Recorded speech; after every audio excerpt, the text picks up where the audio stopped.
नमस्कार दोस्तों, हमारे YouTube चैनल पर एक बार फिर आपका स्वागत है। आज मैं आपके लिए गैसों से संबंधित एक बहुत ही इंपॉर्टेंट वीडियो लेकर आया हूं, जिसमें हम बात करेंगे टॉप 50 क्वेश्चनों के बारे में। तो इसमें ग्रीन हाउस, ओजोन, इन सब के बारे में बात करेंगे और इनके साथ साथ जो अन्य गैसें हैं उन सब के बारे में भी हम बात करेंगे। तो ये बहुत ही इंपॉर्टेंट है किसी भी गवर्नमेंट एग्जाम के लिए। यहाँ से 100% आपके गैसों पर आधारित क्वेश्चन पूछे जाते हैं और बहुत ही अच्छे लेवल के क्वेश्चन हैं सारे। तो चलिए एक एक करके हम बात करते हैं। इसके पहले हम ग्रीन हाउस गैसों को ट्रिक से याद कर लेते हैं। इनमें अक्सर कर कन्फ्यूजन होता है कि कौन कौन सी ग्रीन हाउस गैसें होती हैं, तो इनको हम आज ट्रिक से याद करते हैं। ट्रिक क्या है इनकी? ओ मीना कल काजल लगाना। तो ओ मीना कल काजल लगाना में ओ का मतलब क्या है? ओजोन। मी का मतलब क्या है? मीथेन। ना का मतलब क्या है? Nitrous oxide. कल का मतलब है क्लोरोफ्लोरोकार्बन। का मतलब है कार्बन डाइऑक्साइड। और जल का मतलब है जल वाष्प। तो इस तरीके से आप इस ट्रिक से इनको आसानी से याद रख सकते हैं। एक दो बार ट्रिक को लिख के देखना, एक दो बार पढ़ के देखना, तो आपको बहुत लंबे समय तक याद रहेगी और आप आसानी से नहीं भूल पाएंगे। तो यहाँ पर पहले वर्ड से आप इनका मीनिंग निकाल सकते हैं, जिस तरीके से मैंने आपको बताया। तो ये सारी क्या है? आपकी ग्रीन हाउस गैसें हैं। अब इन पर ही संबंधित आपसे क्वेश्चन पूछे जाते हैं। तो चलिए हम देखते हैं कैसे क्वेश्चन आते हैं। ग्रीन हाउस गैस निम्नलिखित में से कौन सी नहीं है? तो इस टाइप से क्वेश्चन पूछे जाते हैं आपसे। तो आपको पता है ये सारी क्या है? ग्रीन हाउस गैसें हैं। और SO2 क्या है? आपकी ग्रीन हाउस गैस नहीं है। तो ये आंसर क्या होगा इसका? SO2। इसका नाम होता है सल्फर डाइऑक्साइड। तो इसका नाम भी आप याद रखना यहाँ से। SO2 का क्या होता है? Sulphur dioxide. ये भी अक्सर कर एग्जाम में पूछ लिया जाता है। अगला क्वेश्चन है। अब यहां से आप सारी चीजें जानते हैं कि ग्रीन हाउस गैसें और कौन कौन सी हैं ये। अगला है, निम्न में से कौन सी ग्रीन हाउस गैस है? तो अभी पूछा था कौन सी नहीं है, अब ऐसा भी पूछ सकता आपसे कि कौन सी ग्रीन हाउस गैस है। तो नाइट्रोजन, हाइड्रोजन और ऑक्सीजन ये ग्रीन हाउस गैस नहीं है। नाइट्रस ऑक्साइड क्या है? आपकी ग्रीन हाउस गैस है। तो इस तरीके के क्वेश्चन भी आपसे पूछे जाते हैं एग्जाम में। अगला क्वेश्चन देखते हैं। निम्नलिखित में से किस गैस का ग्लोबल वार्मिंग में सबसे ज्यादा योगदान है? कार्बन डाइऑक्साइड इनमें से ऐसी गैस है जो सबसे ज़्यादा इसके लिए, ग्लोबल वार्मिंग के लिए उत्तरदायी है। अब इनका अगर हम देखें परसेंटेज कि ये उत्तरदायी है, तो कितना क्या परसेंटेज रहता है? तो जो अवशोषित करती हैं ये सूर्य के प्रकाश को, वो कितना परसेंट उनकी किरणों को अवशोषित करता है? तो यहाँ पर देखें, ओजोन 10.2% एब्जॉर्ब करता है। मीथेन 16.3%। कार्बन डाइऑक्साइड सबसे ज़्यादा करता है, 56.4% उनको अवशोषित करता है, इसलिए ग्लोबल वार्मिंग में सबसे ज़्यादा उत्तरदायी है। और नाइट्रस ऑक्साइड मात्र 5.4%। तो यहाँ से आप इनका परसेंटेज भी याद रख सकते हैं, ये भी आपसे पूछा जा सकता है। अगला क्वेश्चन है, वैश्विक तापमान किसके कारण होता है? तो ग्रीन हाउस गैसों के कारण ही वैश्विक तापमान होता है, क्योंकि ये क्या करती हैं? सूर्य की किरणों को अवशोषित करती हैं और उससे टेम्परेचर बढ़ाती हैं, तो ये उत्तरदायी होती हैं। अब ग्रीन हाउस प्रभाव के कारण पृथ्वी की सतह के औसत तापमान में वृद्धि को क्या कहते हैं? वैश्विक तापमान कहा जाता है। तो इस पॉइंट को भी आप यहां से याद रखेंगे कि ग्रीन हाउस प्रभाव के कारण पृथ्वी की सतह के औसत तापमान में वृद्धि को क्या कहते हैं? वैश्विक तापमान कहते हैं। कभी कभी उल्टा क्वेश्चन पूछ लेते हैं कि वैश्विक तापमान इनमें से क्या कहलाता है, और ये 4 डेफिनेशन दे देगा आपको। तो पृथ्वी की सतह के औसत तापमान की वृद्धि को ही कहते हैं हम वैश्विक तापमान। अगला है, हरित गृह प्रभाव जो वायुमंडलीय तापमान में वृद्धि का कारण बन रहा है, मुख्य रूप से किस कारण से है? तो ये मुख्य रूप से किस कारण से है? ये इसका मुख्य कारण क्या है? कार्बन डाइऑक्साइड, जैसा कि आपने देखा अभी। अगला क्वेश्चन देखते हैं, पहला ओजोन छिद्र कब खोजा गया था? ये तो बहुत ही ज्यादा इंपॉर्टेंट क्वेश्चन है, ये अक्सर कर एग्जाम में देखने मिलता है। तो यहां पर एस का मतलब है सेंचुरी, दशक की बात कर रहे हैं। 1980 के दशक में, 1950 के दशक में, 1970 के दशक में या 1990 के दशक में। तो ये कब खोजा गया था? 1970 के दशक में जोसेफ फॉरमैन ने इसकी खोज की थी। तो इनको भी आपको याद रखना है, किसने की थी खोज? जोसेफ फॉरमैन ने। तो ये छोटी छोटी सी जानकारियां हैं जो एडिशनल में है, आपको याद रखनी है। इनसे भी क्वेश्चन अक्सर कर बनते हैं। तो अगला क्वेश्चन देखते हैं, ओजोन परत का ह्रास किस क्षेत्र में पाया जाता है? तो ये कहां पर पाया जाता है? समताप मंडल में। ये आपका संविदा वर्ग 3 का भी जो एग्जाम चल रहा है उसमें पूछे गए हैं इसमें से बहुत सारे क्वेश्चन, और आगे आने की भी संभावना है। जैसे ये क्वेश्चन पूछा जा चुका है ओजोन परत वाला, ओजोन परत का ह्रास किस क्षेत्र में पाया जाता है? समताप मंडल में। अगला है, ओजोन परत में ह्रास किसके कारण होता है? तो इनमें से किसके कारण होता है? क्लोरोफ्लोरोकार्बन के कारण होता है। ये उत्तरदायी होती है ओजोन परत के ह्रास में। अगला है, निम्न में से कौन ओजोन परत के ह्रास के कारण वातावरण के माध्यम से अधिक यूवी विकिरण से जुड़ा एक प्रमुख स्वास्थ्य जोखिम होता है? तो जो सूर्य से परावैंगनी किरणें आती हैं उनसे कौन सा रोग होता है, कौन सा स्वास्थ्य पर जोखिम होता है?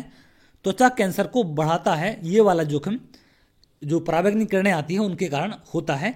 और ओजोन परत का अगर ह्रास होगा जितना ज़्यादा, तो उतनी ज़्यादा परावैंगनी किरणें पृथ्वी पर आएंगी और उतना ज़्यादा त्वचा कैंसर का खतरा या जोखिम बढ़ जाता है। अगला है, मॉन्ट्रियल प्रोटोकॉल किससे संबंधित है? तो बहुत ही इंपॉर्टेंट क्वेश्चन है ये। तो ओजोन परत के ह्रास से संबंधित है आपका मॉन्ट्रियल प्रोटोकॉल। ये बहुत बार क्वेश्चन एग्जाम में पूछा जाता है, तो इसको आप याद रखेंगे। अगला है, रेफ्रिजरेटर में उपयोग होने वाली CFC का नाम क्या है? तो ऐसी वो कौन सी क्लोरोफ्लोरोकार्बन गैस है जो फ्रिजों में यूज होती है रेफ्रिजरेटर में? उसका नाम होता है फ्रीऑन। अगला है, ओजोन परत को मापा जाता है, किसमें मापते हैं? इसकी इकाई क्या होती है मापने की? डॉप्सन में। ये क्वेश्चन बहुत इंपॉर्टेंट है, बहुत बार पूछा जाता है। अगला है, निम्नलिखित में से कौन सी गैस विद्युत प्रवाहित होने पर लाल बत्ती उत्पन्न करती है? मोस्ट इंपॉर्टेंट क्वेश्चन है। इनमें से कौन सी गैस है जो लाल बत्ती उत्पन्न करती है? तो ये होती है नियोन। आपने देखा होगा जो रनवे होते हैं एरोप्लेन, हवाई जहाज के, उन पर जो वो लपकने वाली लाइट लगी रहती है दोनों तरफ, वो क्या होती है? नियोन की बनी होती है। और ये 1 मिनट में 60 सेकंड में लगभग 40 बार ये ब्लिंक करती है, लपकती है, और इसका प्रकाश लाल रंग का होता है। तो यहाँ से हम कुछ चीज़ें और जानेंगे कि और जो गैसें हैं उनसे संबंधित कलर आपसे पूछा जा सकता है। तो हाइड्रोजन का कलर कैसा होता है? नीला बैगनी। हीलियम की अगर हम बात करें तो गुलाबी नारंगी। नियोन की अगर हम बात करें तो ये लाल होता है, जो पूछा गया आपसे। अगर ऑर्गन की बात करें तो कैसा होता है? बैगनी होता है। तो इन चीज़ों को भी आपको यहाँ से याद रखना है। क्रिप्टॉन की बात करें अगर तो हल्का गुलाबी बैगनी होता है। ऑक्सीजन नीला बैगनी होता है। मरकरी नीला बैगनी होता है। और जेनॉन होता है आपका नीला। तो इन कलर को भी यहाँ से आप याद रखेंगे क्योंकि इनसे संबंधित भी क्वेश्चन आपके यहाँ से बन सकते हैं। तो चलिए आगे बढ़ते हैं। अगला है, जब धातु अम्ल के साथ अभिक्रिया करता है तो प्रायः कौन सी गैस उत्पन्न होती है? ये मोस्ट इंपॉर्टेंट क्वेश्चन है। तो कौन सी गैस उत्पन्न होती है इनमें से? हाइड्रोजन। ये बहुत इंपॉर्टेंट क्वेश्चन है। अगला क्वेश्चन देखते हैं, एक रेडियोधर्मी दुर्लभ गैस है, तो इनमें से कौन सी एक रेडियोधर्मी दुर्लभ गैस है? रेडॉन एक रेडियोधर्मी दुर्लभ गैस है आपकी इन सब में से। अब यहां से कुछ चीजें याद रखना। आवर्त सारणी के समूह 18 में 6 तत्व हैं आपके, helium, neon, organ, krypton, xenon और रेडॉन, जिन्हें पहले निष्क्रिय गैस या दुर्लभ गैस कहा जाता था। तो इन बातों को आप यहां से याद रहेंगे। और इनके जो सिंबल होते हैं, जैसे आर्गन का AR है, क्रिप्टन का KR है, जेनॉन का XE है, रेडॉन का RN है। तो ये भी अक्सर कर आपसे एग्जाम में पूछ लिए जाते हैं। तो इन बातों को यहाँ से आपको याद रखना है। क्लियर है? तो ये सारी 6 क्या हैं आपके? दुर्लभ गैसें हैं या निष्क्रिय गैसें हैं जो आवर्त सारणी के समूह 18 में हैं। आगे बढ़ते हैं। अगला क्वेश्चन है, हीलियम गैस का उपयोग हाइड्रोजन गैस के बजाय गैस के गुब्बारों में किया जाता है क्योंकि यह क्या है? गैर दहनशील है। गैर दहनशील गैस है आपकी ये, इसलिए इसका उपयोग क्या करते हैं हम? गुब्बारों में करते हैं। अगला क्वेश्चन है, आदर्श गैस व्यवहार से अधिकतम विरल खालिस्तान गैस से अपेक्षित है। तो आदर्श गैस के व्यवहार से अधिकतम विरल कौन सी गैस से अपेक्षित है? NH3। ये भी इंपॉर्टेंट क्वेश्चन है, अक्सर कर एग्जाम में पूछा जाता है। अगला है, अप्रतिक्रियाशील गैस का नाम क्या है? अप्रतिक्रियाशील गैस कौन सी है इनमें से जो रिएक्शन नहीं करती? नाइट्रोजन है। ये बहुत इंपॉर्टेंट है। अप्रतिक्रियाशील आपसे अक्सर कर ये क्वेश्चन पूछा जा सकता है। अगला है, गोबर गैस का मुख्य घटक कौन सा है? ये बहुत इंपॉर्टेंट क्वेश्चन है, बहुत बार एग्जाम में आता है। तो कौन सा होता है इनमें से? मीथेन गोबर गैस का एक मुख्य घटक है। अब यहाँ से इस बात को आप याद रखेंगे कि गोबर गैस को बायोगैस के रूप में भी जाना जाता है। तो ये भी अक्सर कर एग्जाम में पूछा जाता है कि गोबर गैस को और किस नाम से जानते हैं हम, बायोगैस के नाम से। अगला क्वेश्चन देखते हैं, सार्वत्रिक गैस नियतांक आर नीचे दिए गए किसका गुणधर्म है? तो ये आदर्श गैसों का गुणधर्म होता है आर। अब आपने एक फॉर्मूला पढ़ा होगा आदर्श गैस समीकरण P V equal to n R T, तो इसमें आर की बात कर रही है। आर क्या होता है? ये आदर्श गैस किससे संबंधित होता है? अब इसका वैल्यू क्या होता है? 8.314 जूल पर मोल किलो। इसको आप यहाँ से याद रखेंगे, तो बहुत इंपॉर्टेंट है, ये भी वैल्यू आपसे पूछ सकता है। अगला है, निम्नलिखित में से कौन सी एक उत्कृष्ट गैस नहीं है? तो इनमें से कौन सी एक उत्कृष्ट गैस नहीं है? क्लोरीन एक ऐसी गैस है जो उत्कृष्ट गैस यहां पर नहीं है। इनमें से उत्कृष्ट गैसें कौन कौन सी है? Radon, argon, xenon, krypton, helium और नियॉन। तो इन बातों को यहां से आपको याद रखना है। अगला है, मोस्ट इंपॉर्टेंट है, निम्नलिखित गैसों में से कौन सा जल में घुलनशील नहीं है? तो इनमें से कौन सी वो गैस है जो जल में नहीं घुलती है? अमोनिया। मोस्ट इंपॉर्टेंट क्वेश्चन है सारे यहाँ पर, जो अक्सर कर एग्जाम में पूछे जाने की संभावना है। वो सारे क्वेश्चन अच्छे लेवल के हैं। यहाँ पर कुछ देख लें इनके बारे में। अमोनिया का अकेला नाइट्रोजन जल में मौजूद अकेली ऑक्सीजन के लिए आकर्षित होता है। यह अमोनिया को जल में घुलनशील बनाता है। तो जो अमोनिया है, अमोनिया का अकेला नाइट्रोजन जल में मौजूद अकेली ऑक्सीजन के लिए आकर्षित होता है, इसलिए क्या है, जल में घुलनशील हो जाती है। अगला है, मोस्ट इंपॉर्टेंट है, कैंसर के उपचार के लिए अक्रिय गैस का उपयोग किया जाता है। तो कौन सी गैस है इनमें से? रेडॉन गैस है, जिसका उपयोग कैंसर के उपचार के लिए किया जाता है। रेडॉन एक रासायनिक तत्व है जिसका प्रतीक आरएन है। उसका परमाणु संख्या क्या है? 86 है। तो इन बातों को भी आपको यहां से याद रखना है। अगला क्वेश्चन है, उस गैस का नाम बताएं जो प्रशीतन और आग बुझाने में इस्तेमाल की जाती है। तो ये किसमें, क्या नाम है इसका? Carbon dioxide. जो फायर बॉक्स लगे होते हैं आपने देखा होगा, तो उनमें कार्बन डाइऑक्साइड ही भरी जाती है जो आपकी आग बुझाने के काम आती है। अगला है, वनस्पति घी, शराब और अमोनिया के निर्माण में इस्तेमाल होने वाली गैस का नाम क्या है? तो इसका नाम क्या होता है? हाइड्रोजन। ये मोस्ट इंपॉर्टेंट क्वेश्चन है। अगला क्वेश्चन है, रॉकेट प्रणोदन और वेल्डिंग में इस्तेमाल होने वाली गैस का नाम क्या है? सियानोजन इसका नाम है, जो रॉकेट प्रणोदन और उसके वेल्डिंग के काम आती है। अगला क्वेश्चन देखते हैं, लड़ाइयों या दंगों में इस्तेमाल होने वाली अश्रु गैस का नाम क्या है? तो जो आंसू गैस होती है उसका नाम क्या होता है?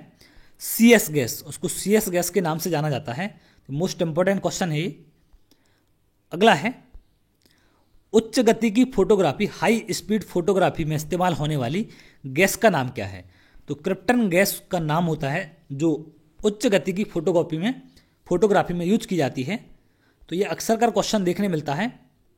अगला है, चीनी के किण्वन में इस्तेमाल होने वाली गैस का नाम क्या है? तो कार्बन डाइऑक्साइड का यूज किया जाता है चीनी के किण्वन में। तो यहां से इस बात को याद रखेंगे, ये बहुत इंपॉर्टेंट है। अगला क्वेश्चन है, क्लोरोफॉर्म बनाने में इस्तेमाल होने वाली गैस का नाम क्या है? तो क्लोरोफॉर्म बनाने में इनमें से कौन सी गैस यूज होती है? मीथेन। अगला क्वेश्चन देखते हैं, स्थिर ताप पर किसी गैस का आयतन कम करने पर उसका दाब क्या होगा? उसका दाब बढ़ जाएगा। क्लियर है? उसका दाब क्या होगा? बढ़ जाएगा। अगला क्वेश्चन देखते हैं, गैसों के विसरण का नियम किसने प्रतिपादित किया था? तो ये दिया था ग्राहम ने। गैसों के जो विसरण का नियम है वो किसने दिया था? ग्राहम ने दिया था। अगला है, वायु से हल्की गैस कौन सी है? तो इनमें से कौन सी वो गैस है जो वायु से हल्की है? आपकी अमोनिया। ये मोस्ट इंपॉर्टेंट क्वेश्चन है। अगला क्वेश्चन देखते हैं, वास्तविक गैस किन परिस्थितियों में आदर्श गैस सा व्यवहार करती है? तो किन परिस्थितियों में ये आदर्श गैस के जैसे व्यवहार करती है? निम्न दाब और उच्च ताप की कंडीशन में ये आदर्श गैस की तरह काम करती है। अगला क्वेश्चन देखते हैं, किस गैस का अणुभार उसके वाष्प घनत्व का कितना होता है? किसी गैस का अणुभार है तो उसके वाष्प घनत्व होता है जो उसका दुगना होता है। आपसे यहां पर क्वेश्चन न्यूमेरिकली पूछ लिया जाता है कि किसी गैस का अणुभार अगर 18 है तो उसका वाष्प घनत्व क्या होगा? तो इसका क्या हो जाएगा? इसका डबल हो जाता है, कितना हो जाएगा, 36 हो जाएगा। तो इस तरीके से भी आपसे क्वेश्चन न्यूमेरिकली पूछ लिया जाता है, तो इस बात को यहां से याद रखेंगे। अगले क्वेश्चन की ओर बढ़ते हैं। निम्न में से कौन सा नियम गैस से संबंधित नहीं है? तो इनमें से फैराडे का नियम है जो गैसों से संबंधित नहीं है, बाकी इनके तीनों के संबंध गैस से हैं। अगला है, किसी गैस को दबाने पर क्या होता है? दाब तथा तापमान दोनों में वृद्धि होती है। तो ये बहुत इंपॉर्टेंट है, याद रखना इसको, दाब और तापमान दोनों में क्या होती है? वृद्धि होती है। अगर आप किसी गैस को प्रेस करते हैं, कंप्रेस करते हैं या दबाते हैं। अगला है, आदर्श गैस की ऊर्जा निर्भर करती है। तो आदर्श गैस की जो ऊर्जा है वो किस पर निर्भर करती है? मोल की संख्या पर। अगला क्वेश्चन देखते हैं। ये क्वेश्चन अक्सर कर देखने मिलते हैं, परम ताप का मान क्या होता है? तो परम ताप के मान में अक्सर कंफ्यूजन होता है, 0 डिग्री होता है या 273 होता है, क्या होता है?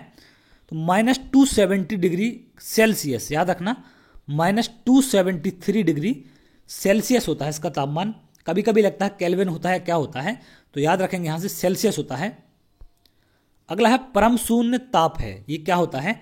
सैद्धांतिक रूप से न्यूनतम संभव ताप होता है, मतलब -273 डिग्री सेल्सियस से नीचे तापमान जाना असंभव है, इससे नीचे तापमान नहीं जाता। तो ये सैद्धांतिक रूप से न्यूनतम संभव तापमान है, जितना अब तक पहुंचाया जा चुका है, इससे ज़्यादा तापमान अब नीचे नहीं जा पा रहा है। तो ये क्या है? न्यूनतम संभव तापमान को ही बोलते हैं हम परम शून्य ताप। अगला है, इनमें से कौन सी गैस ओजोन परत के क्षरण में सबसे ज्यादा योगदान देती है? तो कौन सी देती है? इन ऑप्शन में से बताना है। तो ऑप्शन में से आंसर होगा क्लोरीन।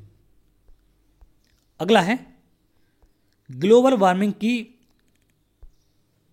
संभाव्यता मापने के लिए किस गैस का प्रयोग किया जाता है? तो ग्लोबल वार्मिंग की संभाव्यता मापने के लिए हम किस गैस का प्रयोग करते हैं? कार्बन डाइऑक्साइड का। इसके द्वारा ही पता चलता है ग्लोबल वार्मिंग की कंडीशन क्या है, क्योंकि ये सबसे ज्यादा उत्तरदायी है। अगला है, क्योटो प्रोटोकॉल के अनुसार ग्रीन हाउस गैसों की संख्या कितनी है? तो इनके अनुसार ग्रीन हाउस गैसों की संख्या है 6।